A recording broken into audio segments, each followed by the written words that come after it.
नमस्कार दोस्तों, आप सभी का स्वागत है जीनियस शॉक पे। तो आज के वीडियो में हम शुरुआत करने जा रहे हैं टीसीएस कंपनी के नेशनल क्वालिफाइड टेस्ट के सारे प्रीवियस ईयर पेपर्स। तो चलिए शुरुआत करते हैं पहले पेपर से, जिसमें मैं लेकर आया हूँ आपके लिए 10 क्वेश्चंस।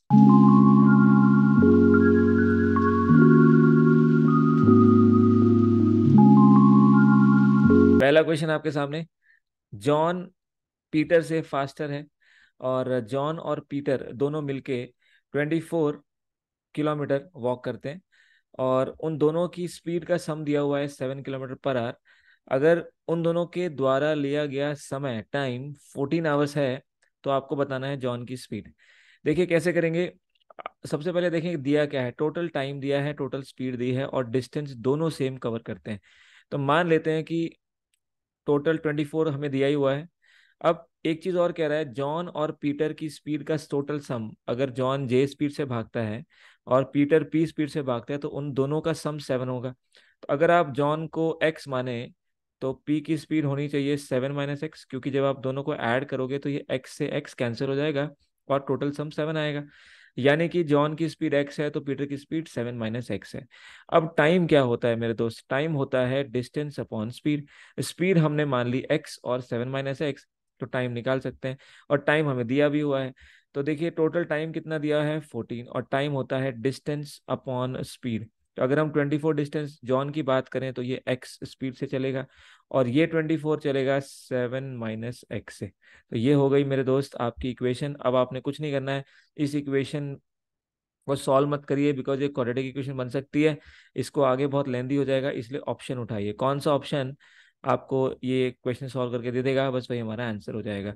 तो ये पहले आपने इक्वेशन बना ली, इसके बाद बस आपने अब क्या करना है, यहाँ पे आपने बस वैल्यू रखनी है और उससे आपका आंसर जो है आ जाएगा। तो चलिए शुरू करते हैं। अब देखिए, अगर यहाँ 24/x है और यहाँ 24/7 - एक्स है, इसका मतलब बात साफ है। ये जो x है ये 24 का एक फैक्टर होना चाहिए। अब यहाँ पे 24 का फैक्टर कौन है? क्या 5 फैक्टर है? नहीं। क्या 7 फैक्टर है? नहीं। तो दो ही फैक्टर हैं, 4 या 8। तो अब हम दोनों को रख सकते हैं। अगर आप यहाँ पे रखते हो x की वैल्यू 8, तो ये तो हो जाएगा 3।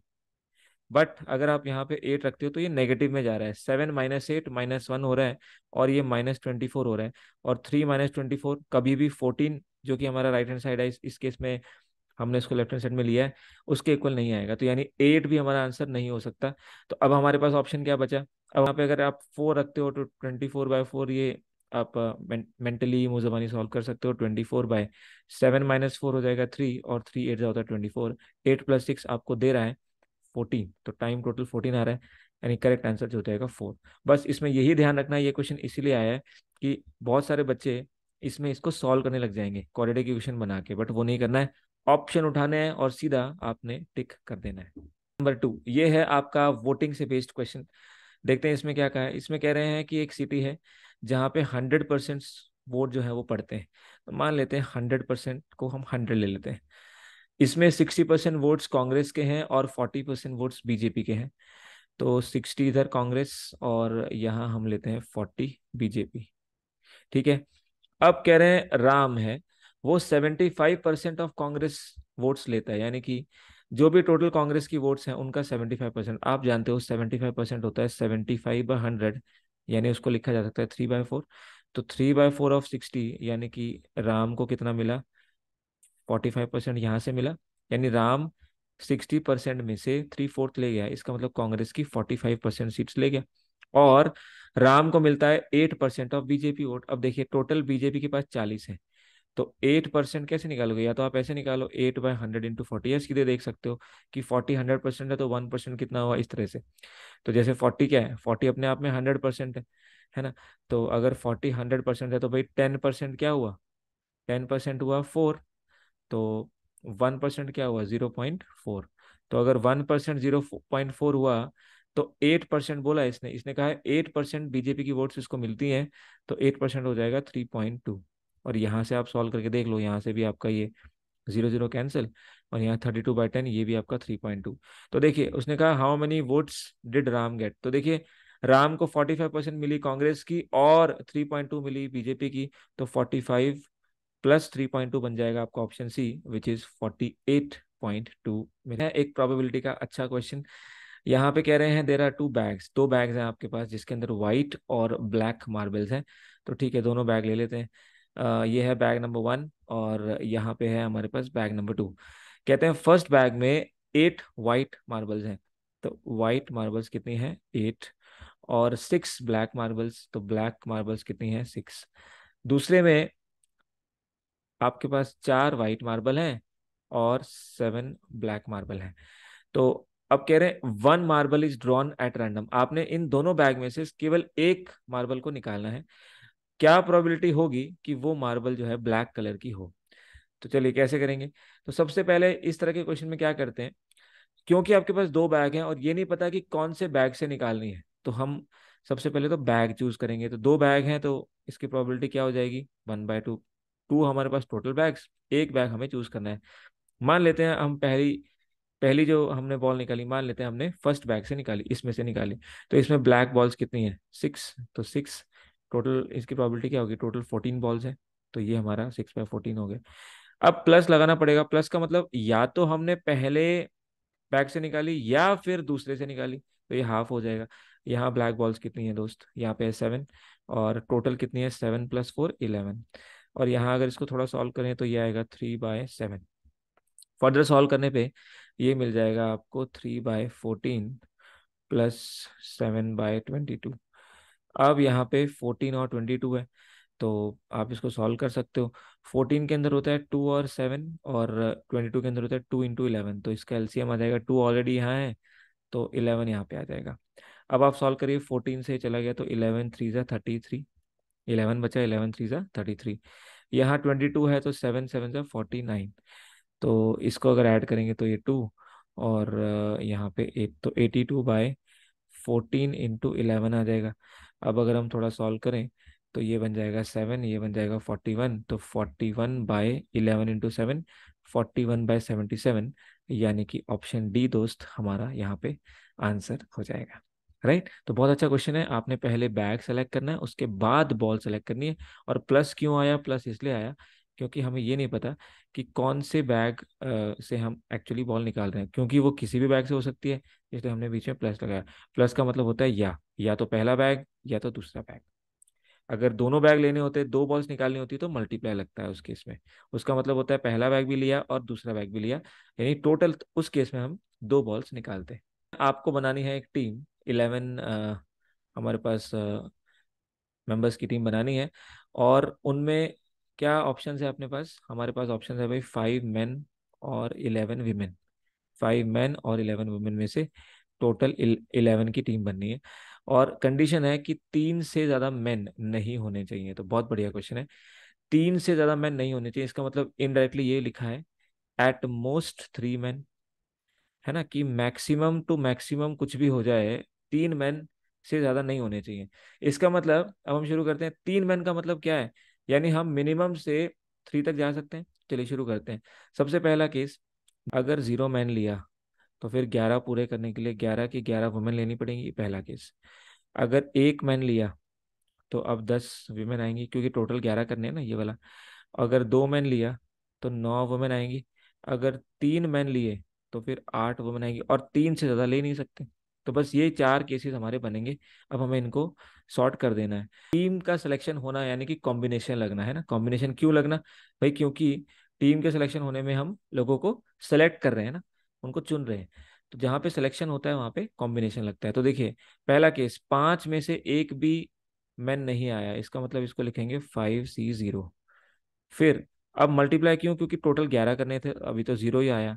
तो 11 महिलाओं में से 11 महिलाएं हमने ले ली, तो इसको लिखेंगे 11C11। एक केस ये बन गया।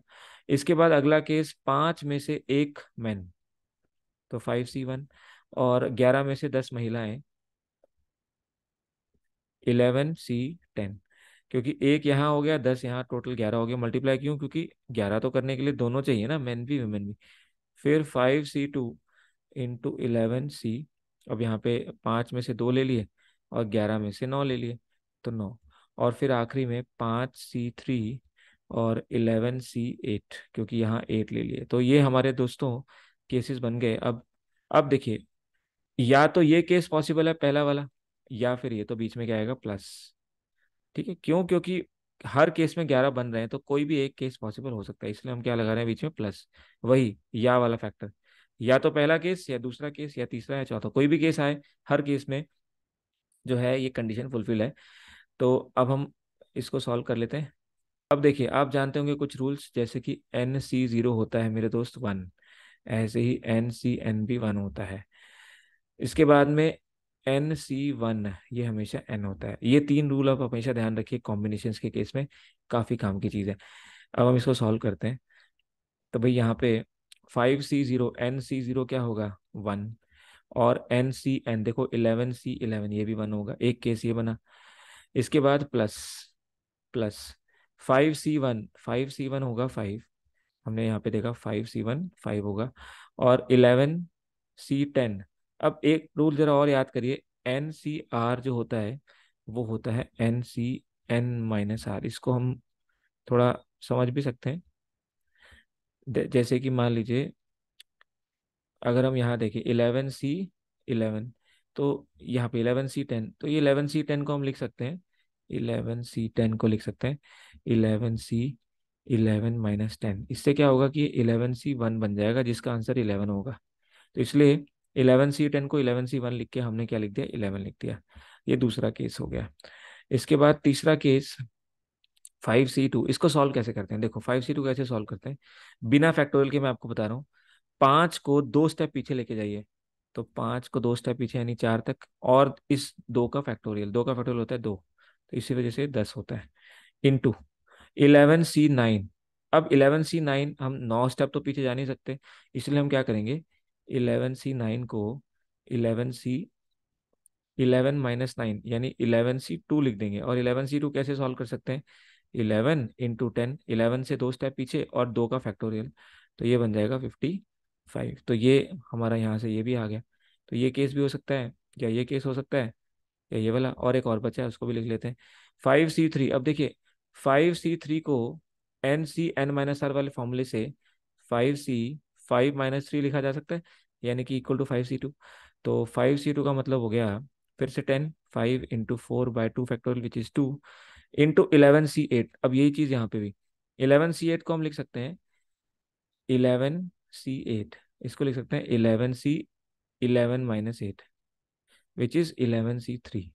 और 11C3 को सॉल्व कर सकते हैं 11 × 10 × 9/3 फैक्टोरियल, वो कितना होता है 6। अब बस आपको इसको सॉल्व करना है, और यही हमारा जो है आंसर हो जाएगा। ये 1 × 1 कितना हो गया 1, 5 × 11 हो गया 55, फिर 5 × 2 = 10, और ये 55, तो 10 × 55, 550। इसके बाद यहाँ सॉल्व करिए, 2 × 2 = 4, 2 × 3 = 6, 3 × 3 = 9, आगे सॉल्व करिए। तो 55, ये तो हमने सॉल्व कर लिया, ये वाला पार्ट रह गया। तो 5 11 तो ये बन जाएगा 555, एंड 550 × 3, 550 × 3 हो जाएगा 1650। तो अब इसको बस आपने ऐड करना है, वही हमारा आंसर हो जाएगा। तो देखो ये 16 और 5 21, तो ये हो गया आपके पास में 2200, और 2255 और 1, तो ये बन गया आपके पास 2256, 2256। इसको अगर पूरे को ऐड करेंगे तो आंसर मिल जाएगा 2256, विच रिजेक्शन रेट कहते हैं ऑडी प्रोडक्शन का 4% है, ठीक है। ठीक है, तो अब ये है, देखिए ऑडी है, और इसके साथ में मर्सिडीज, प्रोडक्शन रिजेक्शन रेट है 4%, और यहाँ है मर्सिडीज का 8%। कहते हैं ओवरऑल कितना है 7%। ये आप एलिगेशन मेथड लगा रहे हैं, एलिगेशन क्या होता है, क्यों लगाते हैं, कब लगाते हैं, इसके लिए पूरा वीडियो आप एलिगेशन मिक्सचर का देख सकते हैं, प्लेलिस्ट में आप यहाँ पर लगा दूंगा, आप देख लीजिएगा। और एवरेज में भी हम ये काफ़ी यूज़ करते हैं, ये भी आप देख लीजिएगा। तो मिक्सचर एलिगेशन में आपको ज़्यादा पार्ट इसका मिल जाएगा, प्लीज़ देखिएगा, आपको पूरा समझ आ जाएगा एलिगेशन क्या होता है, क्यों लगाते हैं। तो यहाँ पे देखिए, जब हमारे पास 2 कैटेगरीज होती हैं और हमें उसको एक बनाना होता है, या ओवरऑल दिया होता है, जैसे यहाँ पे कह रहे हैं ओवरऑल जो है वो कंबाइंड हमें दिया हुआ है, तो ये कंबाइंड बीच में लिखा जाता है। तो ये फर्स्ट वाली परसेंटेज, सेकेंड वाली, करते क्या है कि जो भी ज़्यादा होता है उसको दूसरे से माइनस करते हैं। तो 8 - 7 ये हो गया 1, और यहाँ 7 - 4 ये हो गया आपके पास में 3। तो बेसिकली ये परसेंटेज परसेंटेज तो ये कैंसिल हो जाता है। यहाँ पे जो रेशो आएगा ये आएगा आपका 1:3 का। ये जो परसेंटेज नीचे जो आया है ये आया नंबर का रेशो, इनका प्रोडक्शन का नंबर क्या है। तो आप देखो ऑडी की एक है गाड़ी और मर्सिडीज के 3 है। कहते हैं what was the ratio of production of Mercedes to Audi. तो मर्सिडीज की कितनी प्रोड्यूस हो रही है 3, और ऑडी की कितनी हो रही है यहाँ पे देखिए 1। तो आंसर जो हो जाएगा वो हो जाएगा 3:1। मर्सिडीज टू ऑडी का रेशियो, नंबर रेशियो, तो नंबर यहाँ आता है और एवरेज नंबर 1 यहाँ आती है, एवरेज नंबर 2 यहाँ, मतलब दो क्वांटिटीज हैं वो यहाँ और यहाँ, उसके बाद उनका मिक्सचर यहाँ पे या उनका कॉम्बिनेशन या एवरेज कंबाइन एवरेज यहाँ पे। तो नेक्स्ट क्वेश्चन है आपके पास, अनिल 8 स्ट्रेट डेज पे काम करता है और 9th डे पे रेस्ट करता है। अगर वो मंडे को स्टार्ट करे तो उसका 12th रेस्ट डे कब होगा। देखिए 8 स्ट्रेट दिन काम करता है और 9वें दिन रेस्ट करता है, और हमें बताना है 12th रेस्ट डे, यानी कि जो पहला रेस्ट डे होगा वो 9th डे होगा, फिर दूसरा रेस्ट डे होगा इसके 9 दिनों बाद 18वां डे 18th, फिर 27th, फिर 36 पे होगा 4th रेस्ट डे, फिर 45 पे होगा। ऐसे करके हमें चलना पड़ेगा क्योंकि हमें 12th रेस्ट डे बताना है और हर 9 दिनों के बाद एक रेस्ट मिल रहा है।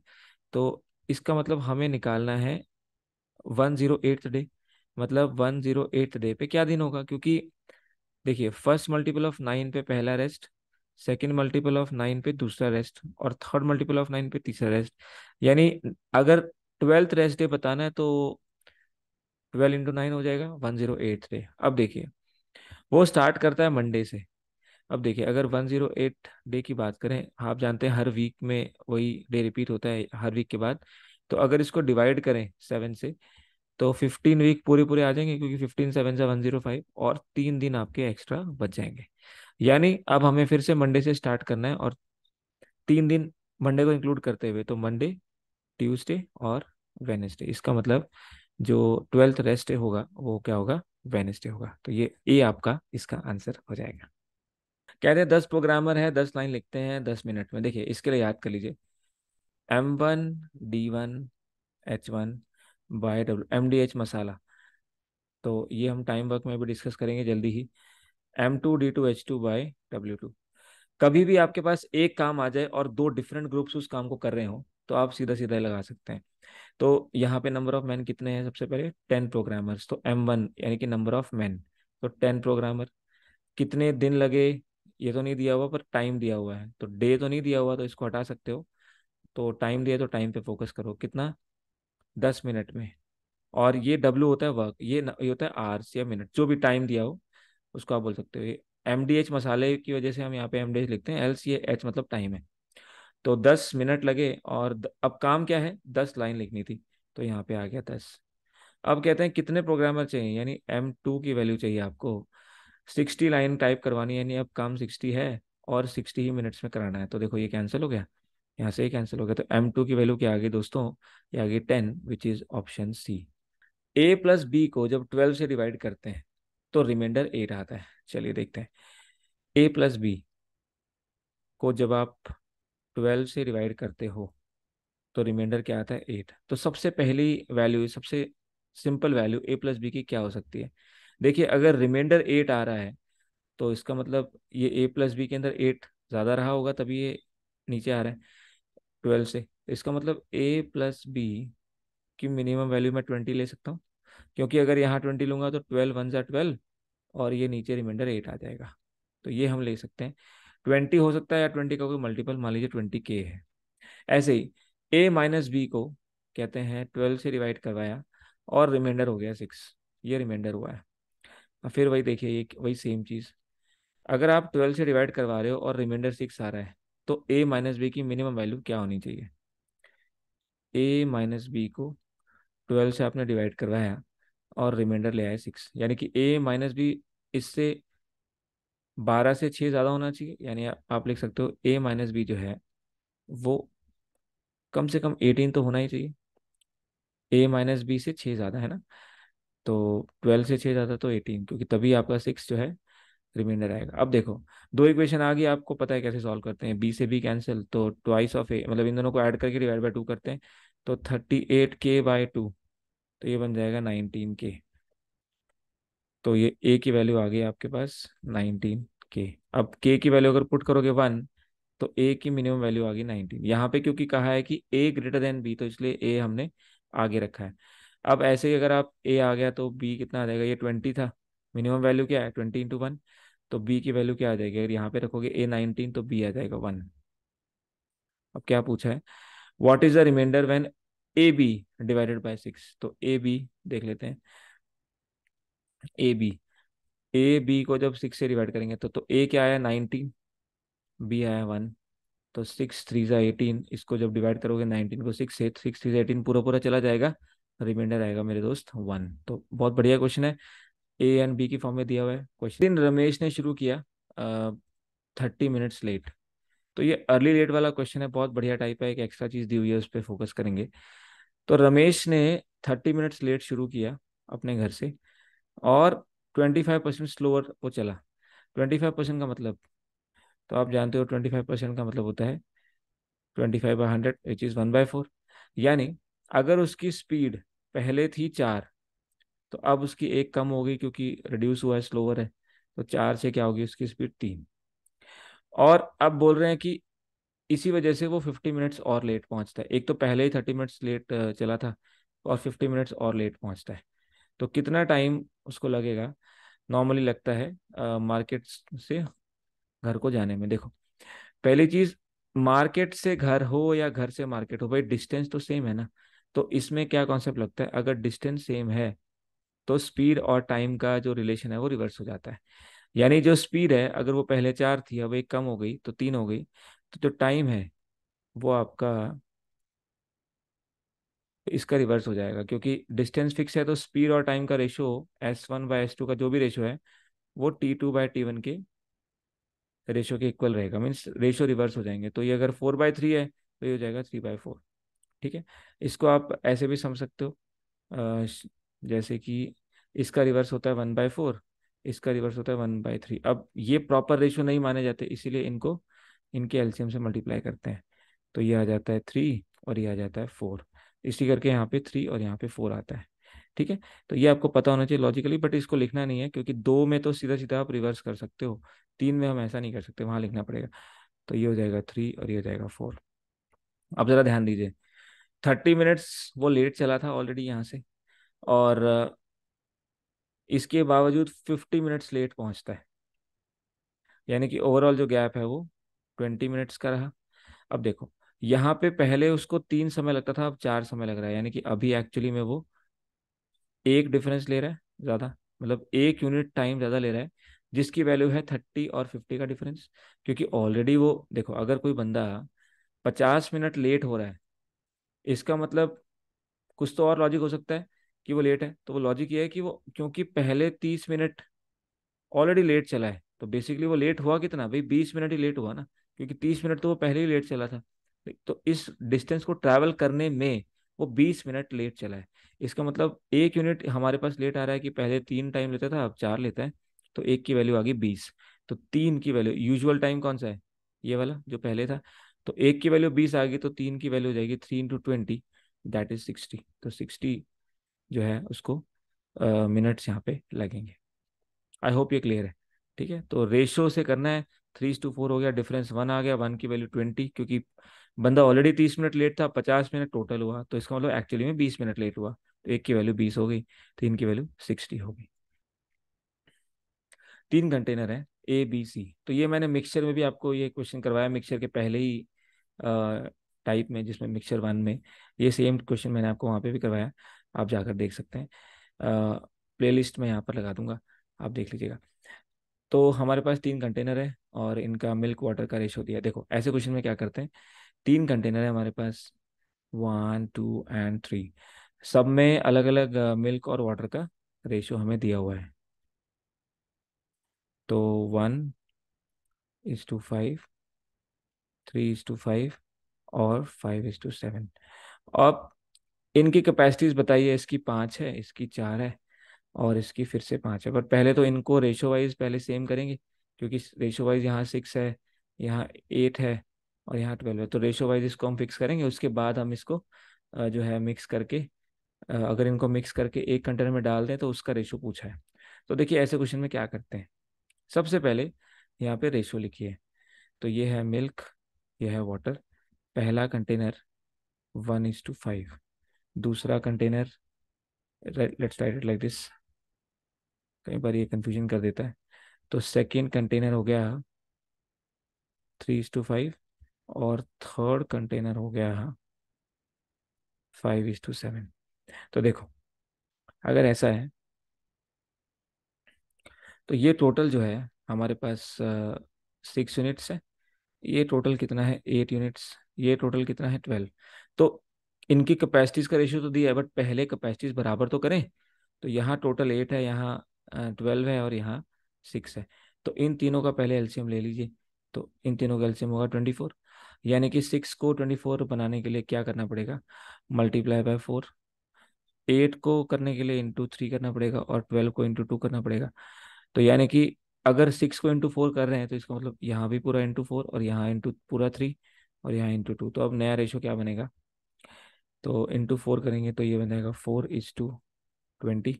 और इसके बाद यहाँ पे करेंगे ×3, तो 3×3 = 9। अच्छा, अब आप एक चीज़ और देख सकते हो, जैसे आपने ये किया, अब इनकी कैपेसिटीज क्या होगी, इक्वल।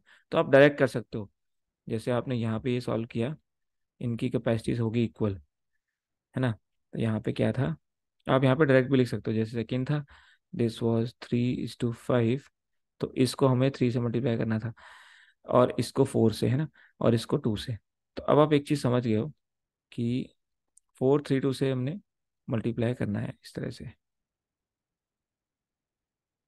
देखिए, यहाँ 4 से, यहाँ 3 से, यहाँ 2 से। अब ध्यान दीजिए, ये कह रहे हैं रेशो इनका ऑलरेडी इस तरह से है कि पहला, दूसरा और तीसरे का कैपेसिटी वाइज रेशो क्या है, 5:4:5। तो अब हम इसको अप्लाई करते हैं। तो पहला कंटेनर है जी 5 टाइम्स, दूसरा कंटेनर है 4 टाइम्स, तीसरा कंटेनर है 5 टाइम्स। अब अगर यहाँ कुछ कट रहा है तो आप यहीं पे काट सकते हो। ये इस फॉर्मूले का लॉजिक है। आई होप मेरी बात आपको समझ आ गई। देखो, पहले हमने क्या किया, इनका वॉल्यूम इक्वल किया। तो ये 6 था, ये 8 था, ये 12 था। तो ये मल्टीप्लाई करके 6 को 4 से, 8 को 3 से, और ये आपका 12 को 2 से, तो ये आ गया। अब इसने ऑलरेडी कहा है इनका कैपेसिटीज का रेशो ये है। तो अब आप देखो, जब आप मल्टीप्लाई करोगे तो ये 2 2 जा, ये 2 2 जा, और ये 2 भी कैंसिल। यानी कि बेसिकली आपको इसको 10 से करना है, इसको 6 से करना है, और इसको 5 से करना है। तो इसको 10 से करिए तो क्या रेशो बनेगा, 1:5 को 10 से, तो 10:50। सेकेंड 3 × 2 6 से करिए तो 3 6 18, 5 6 30। और थर्ड 5 को 5 से तो 25, और 7 को 5 से तो 35। इसको ऐड कर दीजिए, कितना बना, 90 और 35 115, और यहाँ 28 और 25 53। तो मेरे दोस्त, जो आंसर आया वो आ गया ऑप्शन डी, 53:115। तो ये ट्रिक आप याद रखना, पहले सेम करो, उसके बाद इनसे मल्टीप्लाई कर दो सीधा सीधा। पहले की कैपेसिटी 5, दूसरे की 4, तीसरे की 5, और फिर जो क्रॉस हो रहा है, कैंसिल हो रहा है, उसको क्रॉस किया, बाकी हमने लिख दिया। तो जब हम बाद में मिक्स करेंगे तो क्या होगा, मिल्क मिल्क में ऐड होगा, वाटर वाटर में। तो ये हमारा रेशियो आ जाएगा। तो दोस्तों, ये था अभी का सेशन आपके टीसीएस का क्वाड नंबर 1 का। आगे मिलते हैं क्वाड नंबर 2 में। इस सेशन को देखने के लिए आपका बहुत बहुत धन्यवाद।